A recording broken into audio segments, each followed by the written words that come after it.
الصلاۃ والسلام علی من لا نبی بعدہ فاعوذ باللہ من الشیطان الرجیم بسم اللہ الرحمن الرحیم وقال سبحانہ وتعالی فی کلامہ المجید یسألونک عن الروح قل الروح من امر ربی وقال سبحانہ وتعالی فی کلامہ المجید وأوحینا الیک روحا من امرنا۔ معزز سامعین السلام علیکم ورحمۃ اللہ۔ یہ ہمارے دوست عاقب ہیں، میرے ساتھ والے گاؤں میں رہتے ہیں یہ، اور ساتھ گاؤں کا نام ہی الگ ہے، باقی تو ہمارا گاؤں جو ہے وہ مل ملا کے ایک ہی ہو چکا ہے۔ ابھی یہ تشریف لائے ہیں تو آتے آتے انہوں نے مجھ سے سوال کر دیا کہ چیئرمین صاحب یہ بتائیں کہ یہ جو ہمارے جسم میں روح ہے اس کی کیا حقیقت ہے؟ تو اس کی حقیقت کے اوپر علامہ ابن جوزی، علامہ ابن القیم جوزی رحمۃ اللہ علیہ نے پوری کتاب لکھ دی ہے، اور اس کی حقیقت اللہ کے سوا کوئی نہیں جانتا۔ اگر جانتا ہوتا کوئی یا اللہ نے کسی کو بتایا ہوتا تو وہ نبی صلی اللہ علیہ وسلم کو اس وقت اللہ پاک بتا دیتا جب کافرین نے حضور صلی اللہ علیہ وسلم سے پوچھا تھا کہ آپ بتائیں کہ روح کیا ہے، تو اللہ رب العزت نے ارشاد فرمایا کہ میرے نبی آپ یہ فرما دیں کہ قل الروح من امر ربی، کہ روح جو ہے یہ تو اللہ پاک کا حکم ہے۔ یہ سوال انہوں نے مجھ سے یہ کیا تھا، لیکن میرے ذہن میں ایک قرآن پاک کی اور آیت آ گئی، وَأَوْحَيْنَا إِلَيْكَ رُوحًا مِّنْ أَمْرِنَا۔ تو میں نے کہا چلو ان کا جو سوال ہے اس کے لگے ہاتھ ایک دوسری روح کا ذکر بھی کر دیں۔ ویسے بھی رمضان کا مہینہ ہے، شہر رمضان الذی انزل فیہ القرآن، یہ مہینہ ہے رمضان کا جس میں اللہ نے قرآن پاک کو نازل فرمایا۔ صاحب ایک ہمارے جسم میں روح ہے، تو اس روح کی بنا پر ہم چلتے پھرتے بولتے زندگی کے تمام ہی کام سر انجام دیتے ہیں۔ جیسے ہی یہ روح ہمارے جسم سے نکل جاتی ہے، ہمارا نام تک بھی روح کے ساتھ ہی آسمانوں کی طرف پرواز کر جاتا ہے، اور پڑے ہوئے جسم کو لوگ یہ نہیں کہتے ہیں کہ عابد حمید خان میں وہ پڑا ہے، بلکہ یہ کہتے ہیں کہ میت پڑی ہے۔ روح کے ساتھ ہی جو نام ماں باپ کی طرف سے دیا جاتا ہے وہ بھی پرواز کر جاتا ہے۔ اللہ پاک نے ہمارے اوپر اتنا بڑا رحم فرمایا ہے کہ ہمیں اس کی قدر نہیں ہے۔ ربما یود الذین کفروا لو کانوا مسلمین، قیامت کے دن کافرین حسرت کریں گے کاش کہ ہم مسلمان ہی ہوتے، بڑے بڑے اعمال نہ کرنے والے، کاش ہم نے کلمہ ہی پڑھا ہوتا کہ ایک دن تو سزا بھگتنے کے بعد جنت میں چلے جائیں گے۔ لیکن ہمیں اللہ نے ماؤں کے پیٹوں سے نکالا تو مسلمان نکالا، اور ہمارے گھرانوں میں پہلے سے ہی اسلام سے واقف لوگ تھے، ہماری ماں، ہمارے والد، ہمارے بہن بھائی بڑے مسلمان تھے۔ ہمیں تو اللہ نے اتنے بڑے احسان کے ساتھ دنیا میں بھیجا ہے کہ ہم اس کا شکر ادا نہیں کر سکتے۔ ہم آتے ہیں اب دوسری روح کی جانب کہ اللہ پاک نے ہمیں مسلمانوں کے گھروں میں پیدا فرمایا، تو مسلمانوں کے گھر میں جب آئے ہم تو ہمیں قرآن بھی وہیں ملا۔ اللہ پاک فرما رہے اپنے نبی صلی اللہ علیہ وسلم سے وَأَوْحَيْنَا إِلَيْكَ رُوحًا مِّنْ أَمْرِنَا، کہ ہم نے آپ کی طرف روح کو جو ہے وہ بھیجا ہے۔ اب میرے بھائیوں یہ بتاؤ روح کیا ہے، یا میں بتانے کی کوشش کرتا ہوں۔ اللہ نے قرآن پاک کو روح کہا ہے، اللہ پاک نے قرآن پاک کو روح کہا ہے۔ ایک روح ہمارے جسم میں ہے، ایک روح دوسری قرآن ہے۔ روح جمع روح کتنی روحیں ہوئیں؟ دو روحیں ہو گئی۔ تو ایک روح تو ایسی ہے، یہ ہے ہمارے، یہ تو منکرین کے جسموں میں بھی ہے، اور جو اللہ پاک کو مانتے ہیں ان کے جسموں میں بھی ہے۔ کچھ ایسے بھی ہیں جو اللہ کو کسی چیز کو بڑی مانتے ہیں لیکن روح ان کے اندر بھی ہے۔ جو اللہ کو مانتی ہو روح، اور اس کے اوپر اس کے جسم میں ایک روح اور داخل ہو جائے، وہ ہے قرآن۔ اللہ پاک نے جبرائیل علیہ السلام کا نام بھی روح رکھا ہے۔ حضور علیہ الصلاۃ والسلام پر جب پہلی وحی آئی اقرأ بسم ربک الذی خلق، تو حضور سے فرمایا جبرائیل علیہ السلام نے کہ اقرأ یا محمد، تو حضور علیہ الصلاۃ والسلام فرماتے ما انا بقارئ، میں پڑھا لکھا نہیں، میں کیسے پڑھوں؟ کاغذ کا ایک ٹکڑا تھا، اس کی طرف جانب دکھوا کر فرماتے ما، یعنی کہ اقرأ یا محمد۔ حضور علیہ الصلاۃ والسلام جواب میں فرماتے ما انا بقارئ، میں پڑھا ہوا نہیں ہوں، میں کیسے پڑھوں؟ تو حضرت جبرائیل علیہ الصلاۃ والسلام نے حضرت محمد صلی اللہ علیہ وسلم کو 3 بار سینے سے لگا کر دبایا تھا۔ حضور علیہ الصلاۃ والسلام کو اس شدت سے دبایا گیا کہ آپ علیہ الصلاۃ والسلام پسینہ پسینہ ہو گئے تھے۔ علماء نے فرمایا ہے کہ جبرائیل علیہ الصلاۃ والسلام جو روح ہیں، انہوں نے حضور صلی اللہ علیہ وسلم کو اپنے سینے سے لگا کر جب دبایا تو حضور علیہ الصلاۃ والسلام کے اندر فرشتوں والی صفتیں بھی پیدا ہو گئیں، اور جب حضور صلی اللہ علیہ وسلم کے اندر سب سے بڑے فرشتے جبرائیل علیہ الصلاۃ والسلام کی روح والے اثرات پیدا ہو گئے، پھر حضور علیہ الصلاۃ والسلام کو فرمایا اقرأ یا محمد، تو حضور صلی اللہ علیہ وسلم پڑھنے لگے۔ جن لوگوں کے سینوں میں قرآن ہے ان کے اندر روح جبرائیل علیہ الصلاۃ والسلام کی روح کی کچھ نہ کچھ صفات تو موجود ہیں کہ قرآن ان کو زبانی یاد ہے۔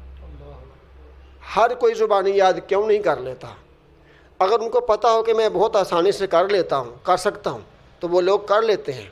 اور مسلمان کے اندر تو ایک روح پہلے سے موجود ہے جو اللہ کو مانتی ہے، اور پھر وہ روح کہ جو حضور صلی اللہ علیہ وسلم کے جسم میں جبرائیل علیہ الصلاۃ والسلام کی جو فرشتہ نما صفتیں تھیں وہ جیسے وہ شامل ہوئیں، تو حضور علیہ الصلاۃ والسلام نے اپنے منہ سے قرآن پڑھا، اصحاب النبی نے سنا، تابعین نے سنا، کتنے ہی لوگ بغیر دبوچے جانے کے قرآن کے حافظ بھی بن گئے، قاری بھی بن گئے۔ دبوچے صرف حضور صلی اللہ علیہ وسلم گئے تھے، اور آپ صلی اللہ علیہ وسلم جس کے سامنے پڑھتے اس کو قرآن یاد ہونا شروع ہو جاتا تھا۔ میں واپس آتا ہوں اس پہلے والی بات پہ کہ روح جمع روح 2 روحیں۔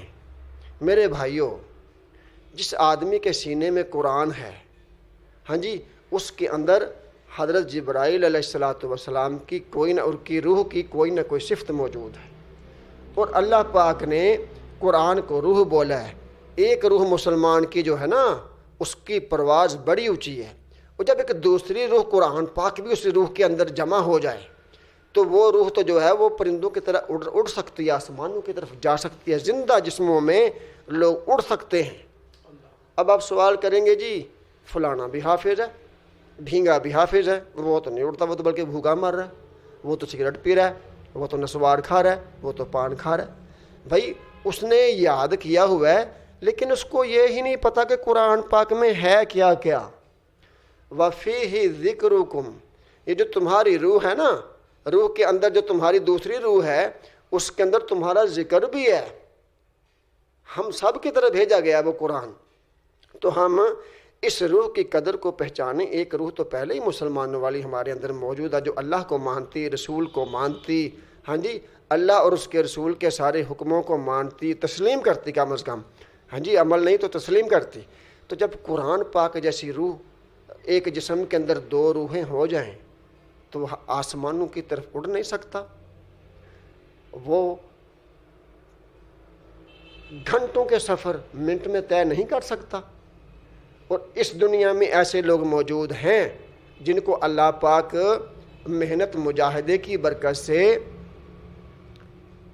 غیبی اسرار ان پر منکشف کرتے ہیں، تو پھر ان کو یہ بھی حکم ہو جاتا ہے کہ تم لوگوں کو بتاؤ مت۔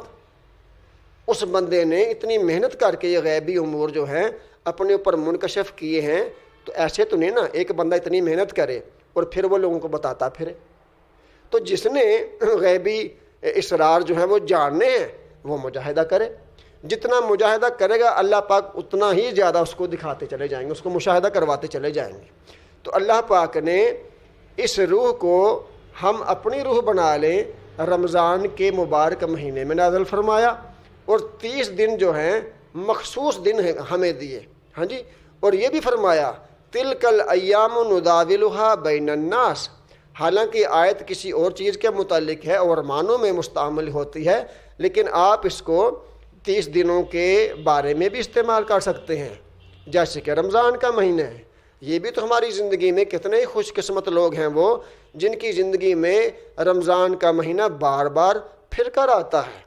تلک الایام نداولها بین الناس، یہ وہ دن ہیں اللہ کے جن کو جو ہے اپنے اللہ پاک لوگوں پر عدلتے بدلتے رہتے ہیں۔ پھر اللہ کے نبی سے جو ہے نا، اور اللہ پاک نے خود بھی یہ فرمایا کہ ان کو وہ دن یاد دلاؤ اللہ کے، وذکرہم بایام اللہ، اللہ کے دنوں سے مراد کون سا ہے؟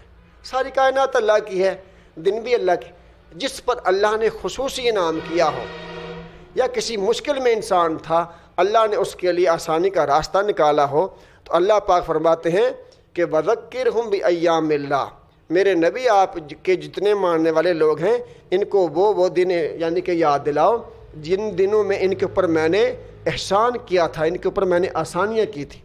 اب پچھلے سال بھی ہمارے اوپر یہ رمضان آیا، ہم کتنے خوش قسمت ہیں کہ ہمیں اللہ موقع دے رہا ہے، ایک روح تمہاری جو ہے وہ تو مجھے مانتی ہے، اب دوسری روح بھی اپنے جسم کے اندر داخل کر لو، تم ایسی روح بن جاؤ گے، تم ایک ایسے انسان بن جاؤ گے کہ تمہیں کوئی چھو بھی نہیں سکے گا، تمہارے مراتب کو کوئی پہنچ بھی نہیں پائے گا۔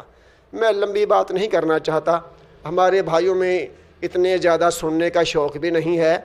امام جلال الدین سیوطی رحمۃ اللہ علیہ تھے نا، وہ بہت بڑے ابدال تھے۔ ابدال جو ہے نا، ابدال اولیاء کی بہت اونچی ایک وہ ہے قسم ہے، وہ ابدال تھے۔ اپنے شاگرد سے کہنے لگے، اپنے مرید سے، کہ آؤ ہم آج عصر کی نماز مکہ میں پڑھیں۔ تو انہوں نے فرمایا حضرت والا یہ مصر کہاں، مصر و کہاں مکہ، عصر کی نماز ہم کیسے وہاں جا کے پڑھ سکتے ہیں؟ آپ نے فرمایا ہم پڑھ سکتے ہیں، ابدال تھے نا۔ تو قرآن کی جو روح ہے ایک تو ان کی اپنی روح تھی، ایک دوسری روح بھی ان کے اندر پھر صحیح ہضم ہو چکی تھی، روح کے اندر وہ پیوست ہو چکی تھی، یعنی کہ ایک روح بن گئی ہوئی تھی، قرآن والی اور ان کی اپنی روح ایک روح بن گئی ہوئی تھی دونوں۔ تو فرمایا کہ تم کسی کو میری زندگی میں یہ بات بتانا نا، تم آنکھیں بند کرو اور میرے پیچھے پیچھے چلتے رہو۔ تو اس نے آنکھیں بند کی، 10 12 14 قدم ابھی چلے ہوں گے، تو آپ رحمۃ اللہ علیہ نے فرمایا، یعنی کہ حافظ جلال الدین سیوطی رحمۃ اللہ علیہ نے، کہ بھئی آنکھیں کھول لو۔ جب آنکھیں کھولنی تو مرید کہتے ہیں کہ حضرت اور میں خانہ کعبہ میں موجود تھے، مکہ میں، یعنی کہ اللہ پاک اپنے اولیاء کے لیے جو قرآن پاک کو اپنی روح میں شامل کر لیتا ہے، اللہ کے بندوں کے لیے زمین کچھ بھی نہیں ہے، کچھ بھی نہیں ہے، ٹھیک ہے نا۔ تو آپ نے عصر کی نماز پڑھی اور اپنے مرید سے فرمایا کہ میں تو اب جانے لگا ہوں، آپ چاہو تو یہاں رہ لو۔ تو انہوں نے کہا حضرت میں تو آپ کے ساتھ ہی جاؤں گا واپس۔ پھر فرمایا کہ آنکھیں بند کرو اور میرے پیچھے چلتے آؤ۔ 12 14 قدم نہیں چلے ہوں گے، تو جب کہا کہ آنکھیں کھولو، تو اسی مقام پر موجود تھے جہاں سے گئے تھے۔ یہ اتنا بڑا قرآن ہے، پچھلی امتوں کے لوگ ہاں جی بلقیس کے تخت کو آنکھ بند کر کے تو کھولو تو یہاں لا سکتے ہیں، محمد رسول اللہ کے ماننے والوں کی کیا شان ہوگی، کوئی جان سکتا ہے؟ ہم اللہ پاک ہمیں توفیق دے، اللہ کی دی ہوئی توفیق سے سارے کام ہوتے ہیں۔ اللہ پاک اس رمضان کے مہینے میں اور اس کے بعد بھی ہمیں یہ کوشش کرنے کی توفیق دے دے کہ قرآن کو ہم اپنی روح میں سمو لیں، تو ہم ایک عجیب و غریب قسم کے انسان بن جائیں گے۔ میں اس کے اوپر بہت بول سکتا ہوں، میں بہت بول سکتا ہوں۔ میرے اللہ نے مجھے یہ توفیق دی، اس کی مہربانی ہے کہ اب تک کی میری جو زندگی گزری ہے وہ قرآن حدیث کے الفاظ کھولتے پٹکتے لکھتے سمجھتے گزری ہے۔